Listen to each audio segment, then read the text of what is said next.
Okay, here's an example. This game is an example of wasting moves. Now, it's not the main line of a theoretical opening, but it's close to it. Now, this hangs the pawn. He should be able to take it, I think. He does. So I think Black has played this fine, and he's a pawn up.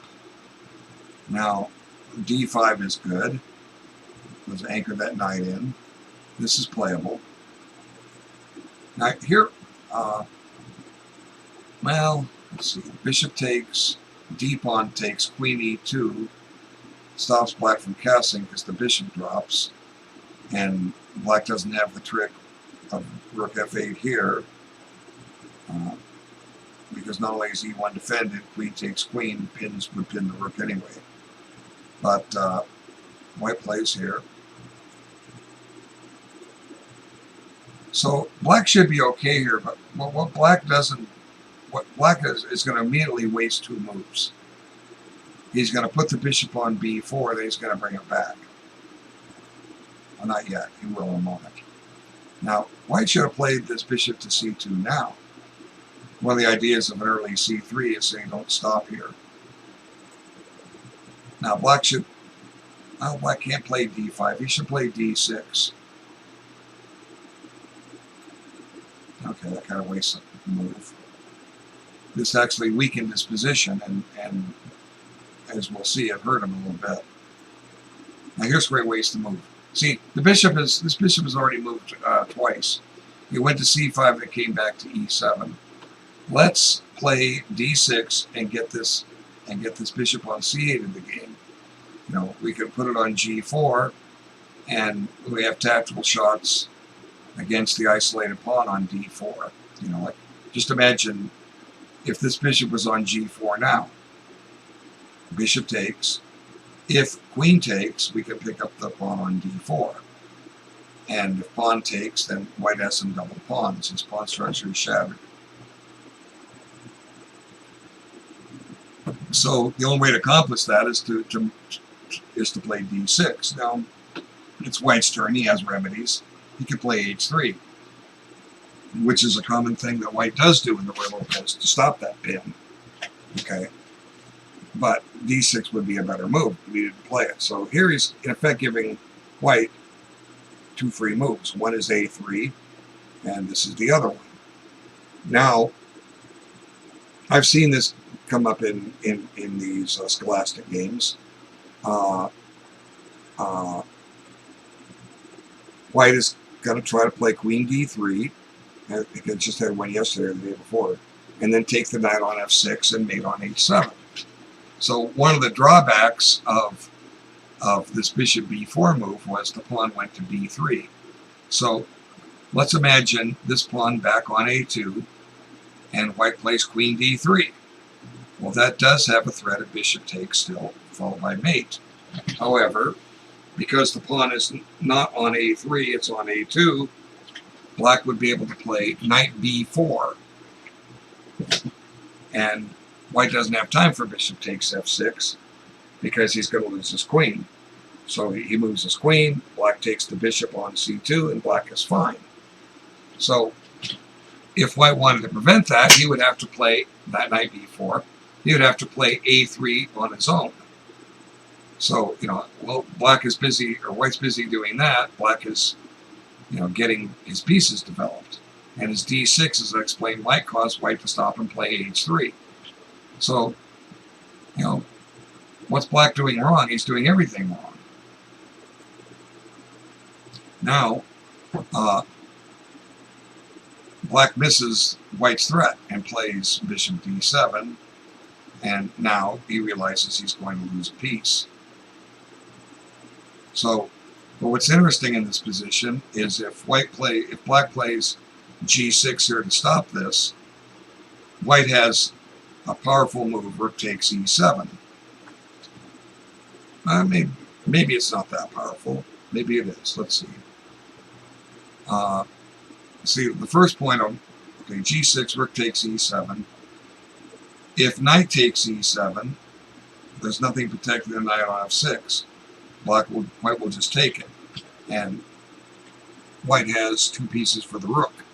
If black takes with the queen on e7, knight d5 is very potent, because it not only tempos the queen, it puts another attacker on f6. So you're again going to get 2 pieces for the rook, but have a very powerful attack. So the only possible defense against rook takes e7 here, okay, let's see, where was it? G6, rook takes e7, would be something like g5 to break this pin. Now white has 2 pieces on pre, his rook on e7 and his bishop on h4. But it would seem to me that white still has some attacking possibilities here. Knight takes, pawn takes, bishop takes, and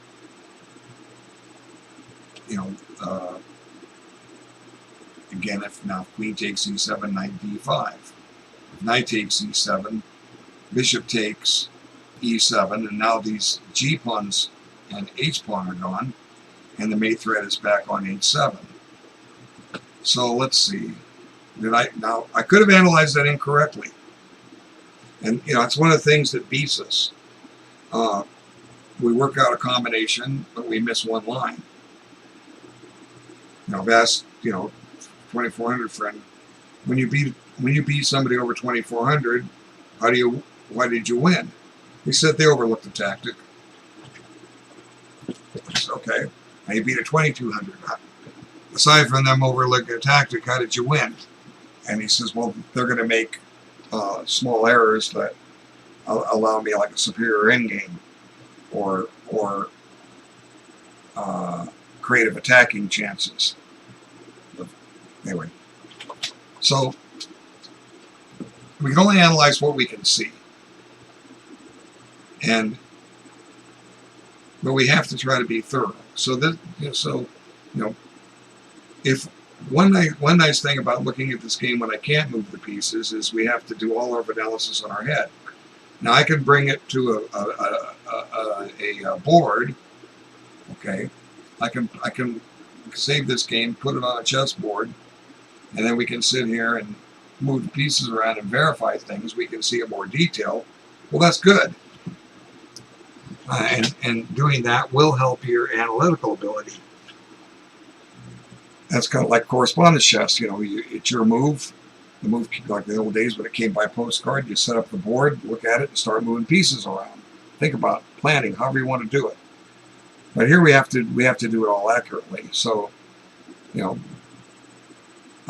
we're not gonna set this up on a computer and let the computer solve it for us, because like my argument on computers, it's like the old saying, like if you misplace something like your car keys, a wallet, or a comb, why do you always find it in the last place you looked? And the answer is because once you found it, you stop looking. So what's black's best move here? I think it's g6. But if I turn the computer on, maybe the computer can find another defense here that I haven't noticed yet. I don't think there's one, but I could be wrong. How does the threat of bishop takes f6 is real? So I guess another defense might be rook e8, but maybe that gets white in trouble or black in trouble. Okay, let's look at rook e8.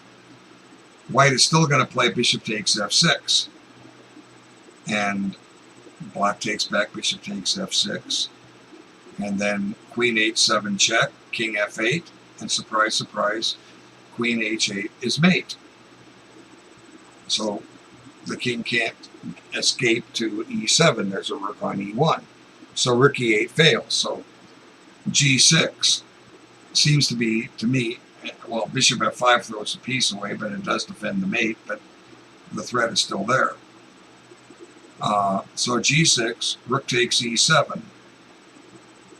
The critical move seems to be g5. But, if anything, black could just, without seeing everything, I mean, we don't have to take the pawn on g5. We can just retreat the rook back to, well, we'll pick e2 for the fun of it, preserve doubling. And then black has to take the bishop on h4, okay, and then white can take the pawn on h4 with his knight, and now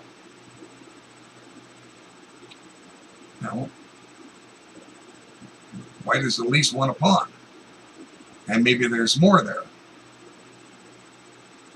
and we can study that further. So, you know, like the longer you stare at the longer you stare at a position, the more likely you're gonna find the correct approach. But g6, rook takes e7. How do I see a move like that? Well, it's based on weak squares. You know,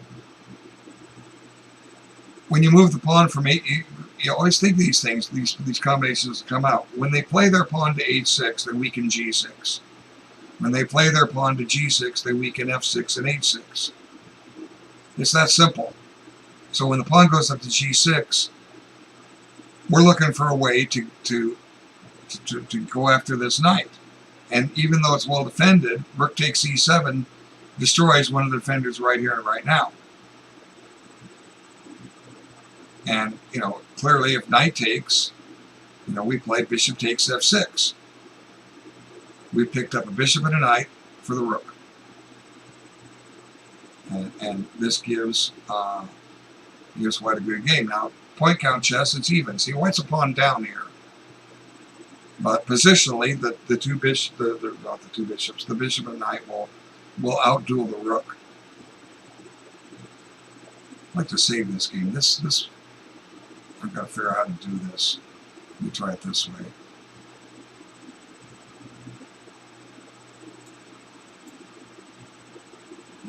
Will it let me copy? Ah.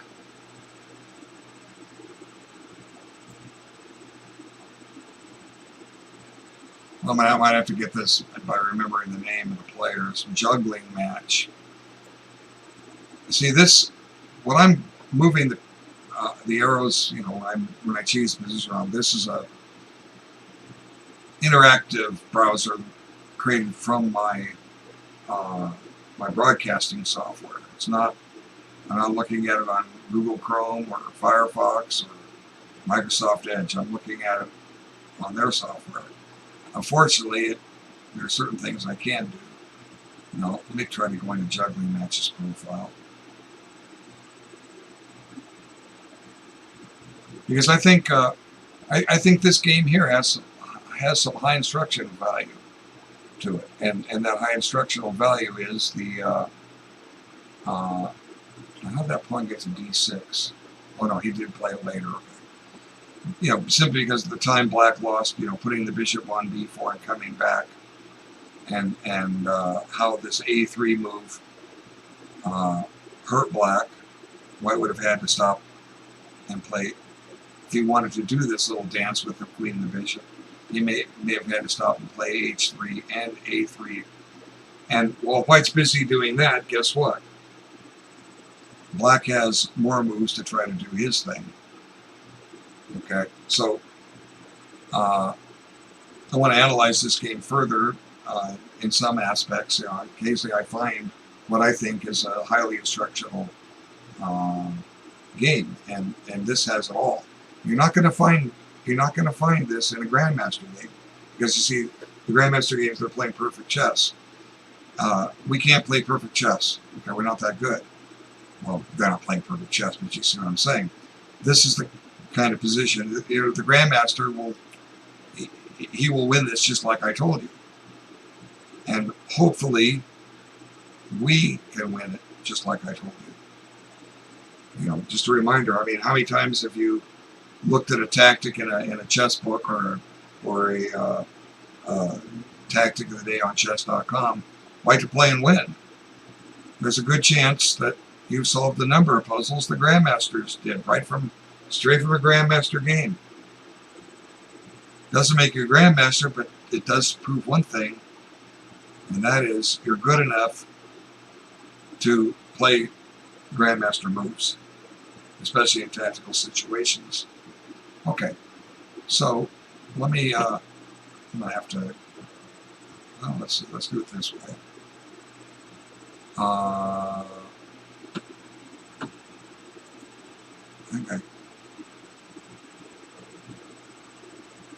want to try to get back into ChessKid here.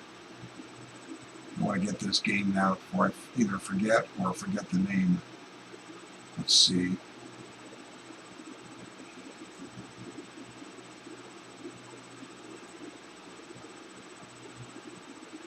ChessKid.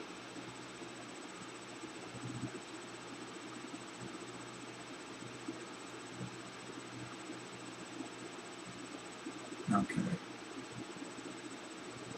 I'm not sure how to get into juggling match.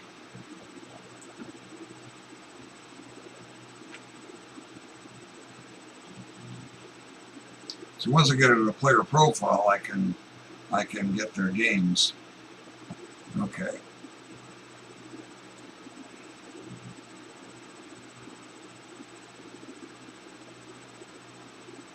He lost to Petit Avenue. He won his next game.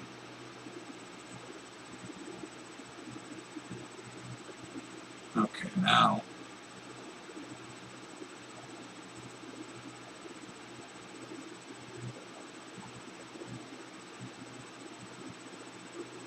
I got saved it. Yep. Okay. So I got the game saved. That's this. You know, who says amateur games are good? This is perfect instruction. This is the kind of game you're going to get. You're not going to get that 30, you know, that very tough 30 moves position that Caruana and Carlson will run into when they play in their match in the very near future, where both sides have played the last 10 moves incredibly well, and they're going to play the next 20 even better. Okay, what are you going to learn from that? Because their moves are finesse moves. They don't have tactics because they're good enough to avoid. Oops, they're good enough to avoid getting tactics played against them. Okay. So let's see what's on the agenda here. I have about 52 minutes on my broadcast. I've had one break. I should take another one soon. Let's go down to one of the lower rated ones.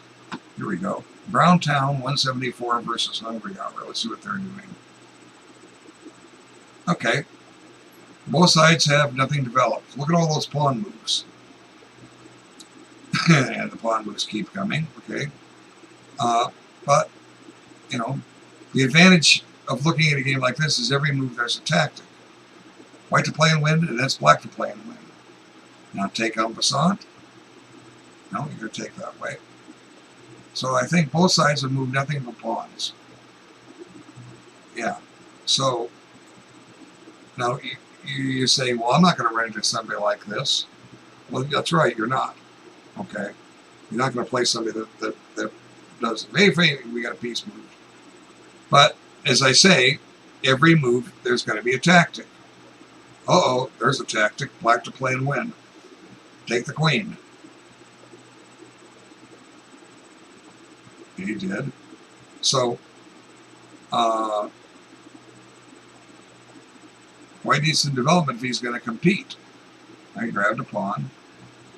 Queen b4 check is not a fork. White can play queen d or knight d2.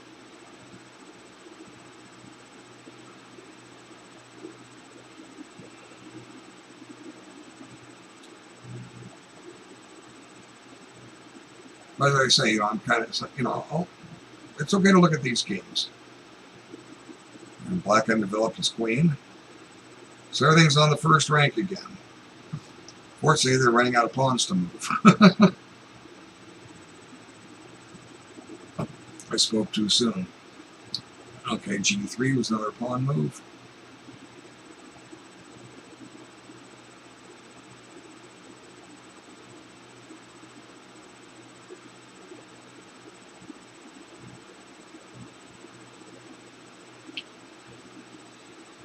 White has a 1 minute advantage on the clock.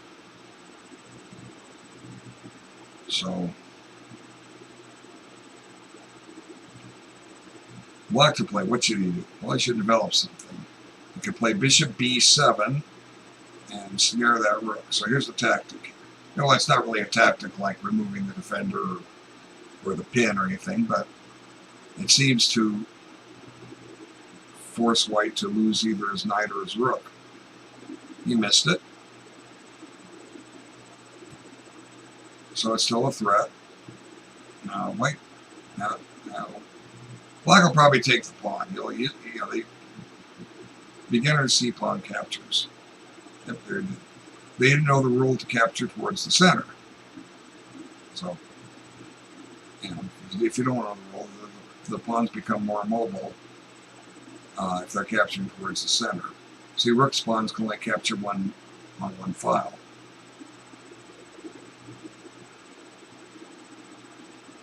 Now the rook is safe for the bishop b7. They could have taken with the bishop and attacked the queen. Now you can take the rook. So here's the tactic.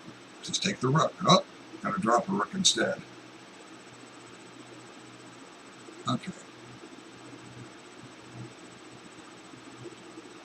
The question is, will black find a checkmate or run out of time? He's picking up a pretty decisive material advantage. He's ahead. He has a queen and a rook, and white has a knight compensation. Queen, rook, and a pawn. And now black is starting to get his pieces out. Meanwhile, white's stuck with them all on the first rank. He has one pawn move left, if that's encouraging.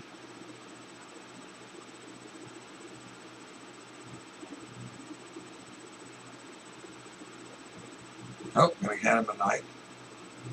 Pawn takes knight. Yep.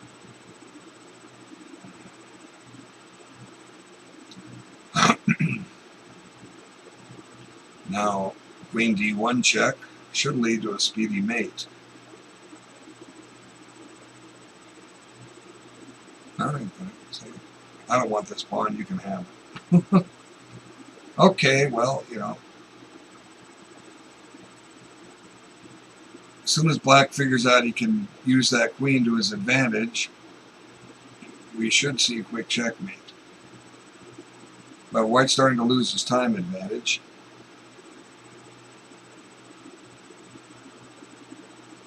So black should play, queen f6 check, and he wants to go attack the rook. Okay, well, when black's got all this power, it's time to use it. Time to play something like queen d3, and if it infests the queen d3 is perfectly good here.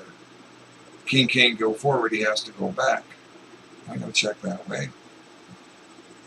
Which way will white go? Okay, now queen g5 will push that king off to the side, and there should be a quick mate. Rook g7 should lead to an even quicker mate. Rook g7 check. It will mate is mate in 2. They found the queen g5, okay. Now, rook h7 is mate. I guess it wasn't a faster mate to check with. They didn't see it. But he's going to find the mate.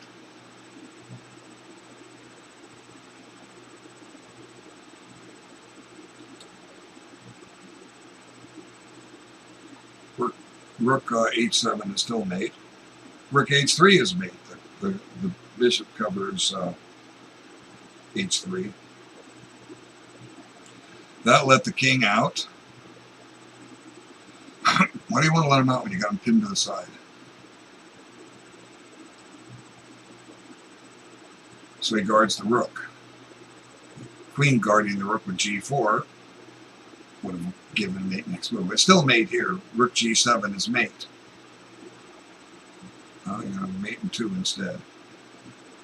But, it's good if he recognizes the mating pattern. Now, rook h3 or rook h7 is mate. If he doesn't see it, he's trying to get some. He wants to get another queen for insurance. Meanwhile, he's down to 56 seconds. He has mate on the move in 2 different ways.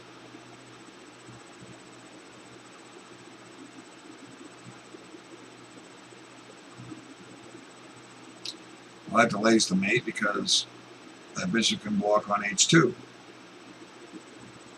Now he says, here, have a free queen.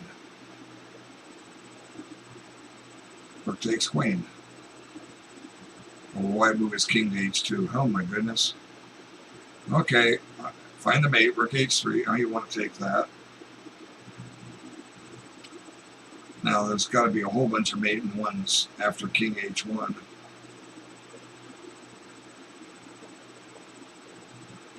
No, he let him out again. Now there's queen g6 mate, rook g7 mate, rook f1 mate. That's mate.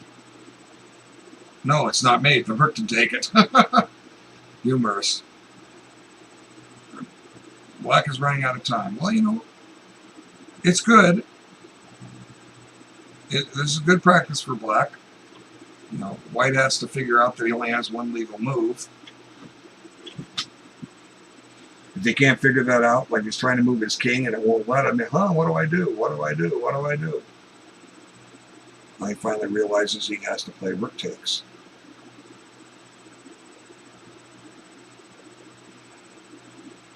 So white may lose this on time.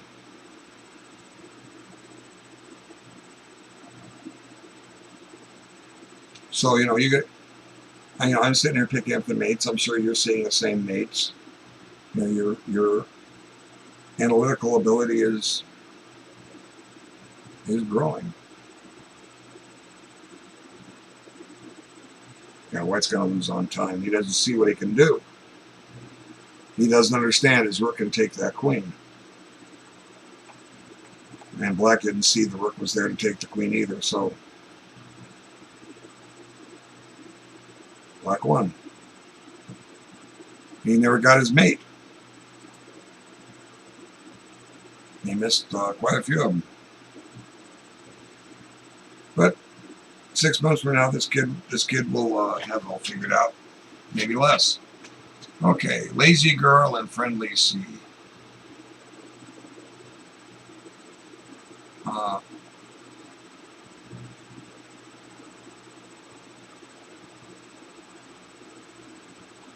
Black is down a piece.